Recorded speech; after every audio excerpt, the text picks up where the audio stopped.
Assalamualaikum warahmatullahi wabarakatuh, Sobat Ortopedi. Pada Meet Mr. Bone kali ini, saya ingin sharing tentang bone healing atau waktu masa penyembuhan tulang. Ini sering kali ditanyakan oleh pasien dan sobat-sobat ortopedi, kapan sih tulang itu sembuh? Baik, gini.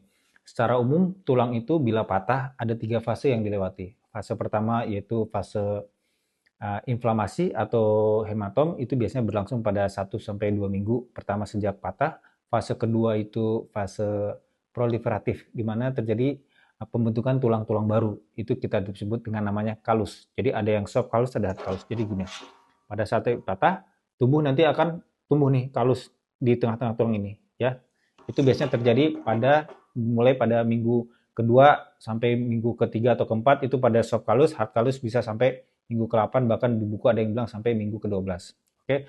Habis itu fase yang terakhir ada fase remodeling, yaitu di mana tulang kembali seperti semula, remodeling. Itu bisa sampai bertahun-tahun ya, bisa sampai 2 tahun.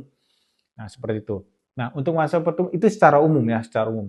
Nah, untuk hal-hal penyembuhan itu ada beberapa faktor yang harus diperhatikan. Pertama, faktor lokal dari patahnya itu sendiri.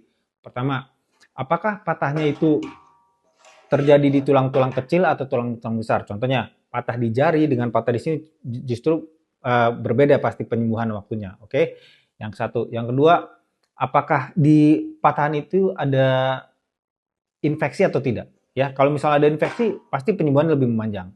Yang keempat, apakah jenis patahnya itu simpel atau tidak? Kan patah kan ada yang patah gini garis, ada yang patah bentuknya spiral, ada yang patah bentuknya hancur. Di mana hal-hal itu tersebut, di mana kalau simpel itu penyembuhannya lebih cepat dibanding yang remuk atau hancur. Oke, itu dari lokal. Dari sistemiknya, lihat lagi kondisi pasiennya. Ini yang patah anak-anak atau dewasa. Kalau anak-anak, fase penyembuhan tulangnya bisa lebih cepat dibanding yang tua. Satu. Yang kedua, dilihat lagi kondisi pasiennya. Apakah ada penyakit menyerta, kayak misalnya apa? Kencing manis, ya, atau penyakit imunologi, atau malnutrisi, di mana hal-hal tersebut bisa mempengaruhi masa penyembuhan tulang. Tulang bertumbuh jadi lambat.